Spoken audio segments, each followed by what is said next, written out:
నమస్తే, welcome to our channel. నేను మీ సిరి. Fan రెక్కలు ఒక్కొక్కటిగా విరిగిపోతున్నాయా అంటే వైసీపీలో ఒక్కొక్కరు బయటికి వెళ్తున్నారా? గతంలో చూసినట్టయితే చాలామంది ఎమ్మెల్యేలు, ఎంపీలు బయటకు వచ్చిన సంగతి తెలిసిందే. కానీ ఇప్పుడు ఎన్నికలు దగ్గర పడుతున్న వేళ కూడా ఇంకా కీలకమైన నేతలు కూడా బయటకు వచ్చేస్తున్నారని చెప్పేసి మనకు వార్తలు వస్తున్నాయి. సో ఈ అంశాన్ని మనకు వివరించడానికి మనతో పాటు ఉన్నారు TDP official spokesperson Suryadevara Latha garu. నమస్కారం మేడం. నమస్తే మేడం, ఇప్పుడు చూస్తుంటే ఫ్యాన్ రెక్కలు విరిగిపోతున్నట్టు అనిపిస్తుంది. ఎందుకంటే వైసీపీలో ఉన్న కీలక నేతలు అంటే ఎన్నికలు ఇంకా నాకు తెలిసి ఒక 20 డేసే ఉంది. ఈ ఇంత దగ్గర ఉన్న టైంలో కూడా కీలక నేతలు బయటికి వచ్చేస్తున్నారు అంటే మరి అసలు ఆ పార్టీలో ఏం జరుగుతుందో అసలు దీన్ని ఎలా చూడాలి? అంటే ఎప్పుడో ఇరిగిపోయినాయమ్మా, ఇంకా ఇరగటానికి ఏముంది, అన్నీ ఇరిగిపోయినాయి. ఎందుకంటే ఇప్పుడు ఉండేదంతా తుక్కుపడిపోయిన అవి అంటే తిరగని ఫ్యాన్లు ఉన్నాయి. అవి కూడా తిరగని ఫ్యాన్లు కూడా ఒకటి ఊడిపోతున్నాయి. తిరిగే ఫ్యాన్లు అన్నీ పోయాయి ఎప్పుడు.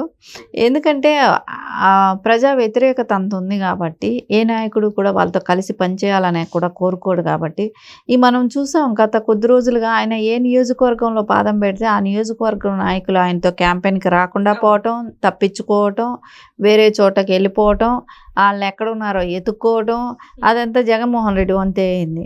ఎందుకంటే ఆయన వస్తున్నాడంటే నియోజకవర్గంలో క్యాండిడేట్లు కూడా ఉండట్లేదంటే అర్థం చేసుకోవాలి పరిస్థితి ఎంత దారుణంగా ఉంది. అదే ప్రకాశం జిల్లాలోనే జరిగింది అనుకుంటా.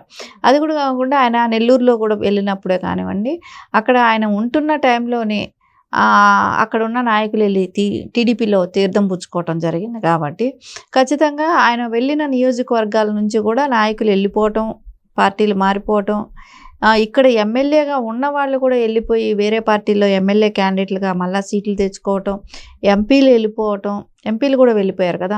అంటే టీడీపీకే రావటం కొంతమంది జనసేనకి వెళ్ళటం, కొంతమంది బీజేపీకి వెళ్ళటం, ఇట్లా ఎవరికి వాళ్ళు కూడా ఏ పార్టీలో అవకాశాలు ఉంటే అక్కడికి వెళ్ళిపోవటమే. కానీ సరే ఇంకా అవకాశాలు లేని క్యాడర్ కూడా అంటే సెకండ్ క్యాడర్ ఉన్న వాళ్ళే కానివ్వండి, కొంతమందికి అనుచరులుగా ఉన్న వాళ్ళే కానివ్వండి, ఇలాంటి వాళ్ళు కూడా పెద్ద ఎత్తున అంటే బాలినేని శ్రీనివాసరెడ్డి గారి దగ్గర అనుచరుడిగా ఉన్న అతను నల్లమల్ల బాలు.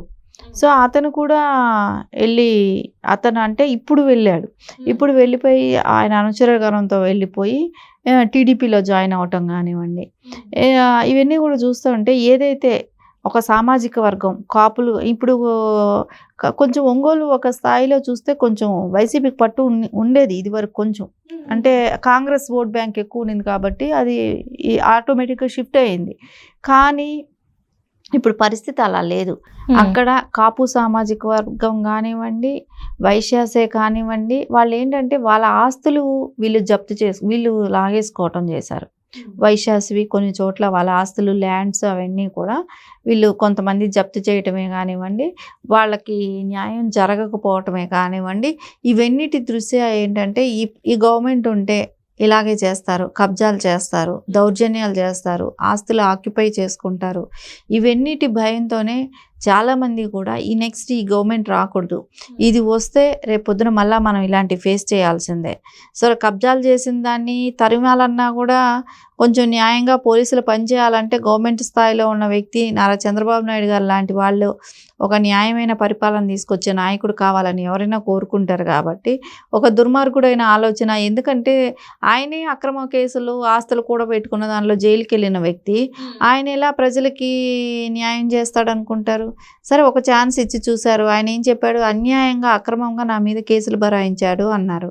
సరే దానికి నిజమే కదా ఏమో అనుకున్నారు. అది డౌట్గా ఫీల్ అయ్యి నిజమే కదా అని ఛాన్స్ ఇచ్చారు. సరే ఛాన్స్ ఇచ్చిన తర్వాత వాళ్ళ ఆస్తులే కబ్జాలు అయిపోతుంటే ఎవరికైనా భయం వస్తుంది కదా. సో ఏం చేశారు? అందుకే ఇప్పుడు వాళ్ళ పార్టీలు మారటమే కానివ్వండి, సొంత పార్టీ వ్యక్తులు ఆస్తులే కబ్జాలు చేస్తుంటే వాళ్ళు ఎందుకు ఉంటారు? సో ఇప్పుడు పార్టీలు మారటమే కానివ్వండి, వాళ్ళకి ఏది అనుకూలం అనుకున్న పార్టీలో వాళ్ళు వెళ్ళటం, ఏదైనా అపోజిషన్గా ఉన్న పార్టీలన్నిటికీ మద్దతు తెలుపుతున్నారే కానీ జగన్మోహన్ రెడ్డికి మటుకు గెలవకూడదనే ఒక దృఢ నిశ్చయంతో ఉన్నారు. ఖచ్చితంగా తెలుగుదేశం గవర్నమెంట్ ఫామ్ చేయాలి, నారా చంద్రబాబు నాయుడు గారితోనే అభివృద్ధి సాధ్యం అవుతుంది, ఆయన ఉంటేనే ఖచ్చితంగా మనకు అభివృద్ధి అనేది సాధ్యం అవుతుంది. కాబట్టి ఆయనే ఉండాలి అనే ఆలోచనతో ఖచ్చితంగా తెలుగుదేశం పార్టీకే మద్దతు తెలుపుతున్నారు. వాళ్ళందరూ కూడా వచ్చి తెలుగుదేశంలో జాయిన్ అవుతున్నారు. అంటే ఇప్పటివరకు చూస్తున్నట్టయితే చాలా మంది కూడా బయటకు వచ్చేసారు.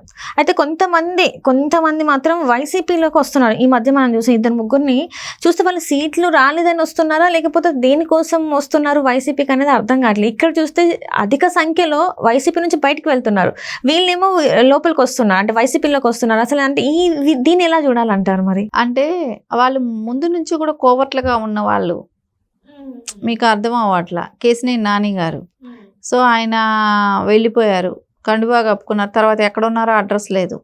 అంటే ఇక్కడ ఉన్నప్పుడే అక్కడ కోవర్ట్గా పనిచేశారు, కోవర్ట్లుగా.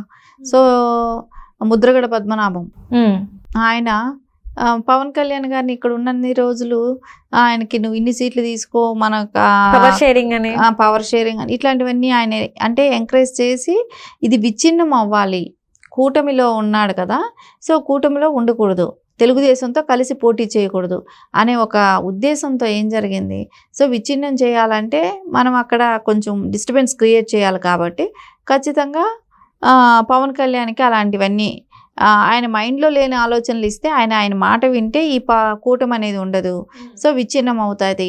అప్పుడు అది జగన్కి ప్లస్ అవుతుంది, ఆయన్ని సీఎంను మళ్ళా చేయొచ్చు.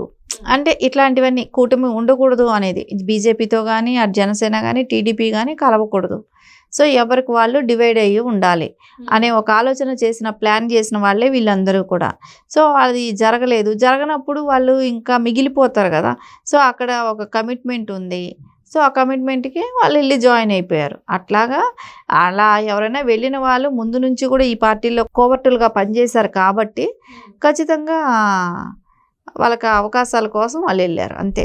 అంటే ఇప్పుడు చూస్తున్నట్టయితే మేడం, మొన్న జనసేన పార్టీ నుంచి పోతిన మహేష్ మనం చూసాం. ఆయన అప్పటి వరకు జనసేనలో ఉండి నేను జనసేన కండువా అసలు తీయను, నిన్న చావే ఇంకా దూరం చేస్తుంది కావచ్చు అన్న మాట్లాడిన వ్యక్తి తీరా చూస్తే ఇప్పుడు వైసీపీలో వైసీపీ కండువా కప్పుకున్నారు. సో మరి వీళ్ళని ఎలా చూడాలంటారు? అదే అవకాశాలు రాని వాళ్ళు ముందు నుంచి ఇక్కడ కోవర్ట్లుగా పనిచేసే వాళ్ళే అక్కడ అవకాశాల కోసం వెళ్ళటం. అంటే ఇప్పుడు ఆ మాట అనకపోతే నమ్మరు కదా.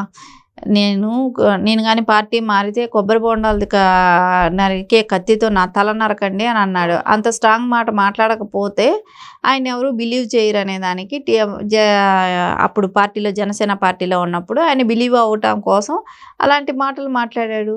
ఆయనకంటూ ఒక ఇమేజ్ క్రియేట్, అంటే అంత అభిమానం ఆయనకి అనేది ఒక గుర్తింపు తెచ్చుకోవటం కోసం మాట్లాడాడు. సరే అవకాశాలు రాలేదు, ఏం చేసిన అంటే ఏ నాయకుడికైనా ఎవరికైనా అవకాశాలు రావాలంటే వాళ్ళకున్న అంటే పబ్లిక్లో ఉన్న ఇమేజ్ని బట్టే వస్తుంది. సో ప్రతి వాళ్ళకి అవకాశాలు ఇవ్వాలని అడిగిన వాళ్ళకంతా ఇవ్వాలంటే ఏ పార్టీ అధ్యక్షుడికి అవ్వదు. కాబట్టి ఖచ్చితంగా వాళ్ళకున్న ఇమేజ్ స్థాయిని గుర్తుపెట్టుకొని వాళ్ళు ఇస్తారు. అది రాలేదని వాళ్ళు వెళ్ళిపోవటం, పక్క పార్టీలో చేరిపోవటం, దూషించటం ఇవన్నీ చేస్తుంటే అదన్నీ ప్రజలకు తెలియవా? అంత అమాయకులు అనుకుంటున్నారా? వీళ్ళు చెప్పిందే వింటారా? అది ఎవరికైనా కూడా నమ్మేది ఇదిగా లేదు.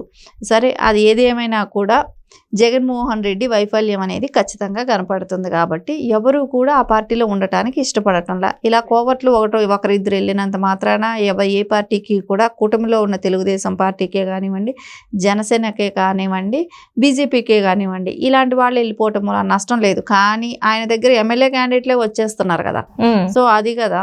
సో ఇప్పుడు అది ఆలోచించుకోవాల్సింది జగన్మోహన్ రెడ్డి. ఆయన దగ్గర ఏ క్యాడర్ కూడా నిలవట్లేదు. సో కనీసం వాళ్ళు డబ్బులు తీసి ఖర్చు పెట్టడానికి కూడా ఆలోచిస్తున్నారు. ఎందుకంటే ఓడిపోయే క్యాండిడేట్కి మనం డబ్బులు ఎందుకు ఖర్చు పెట్టాలి అని.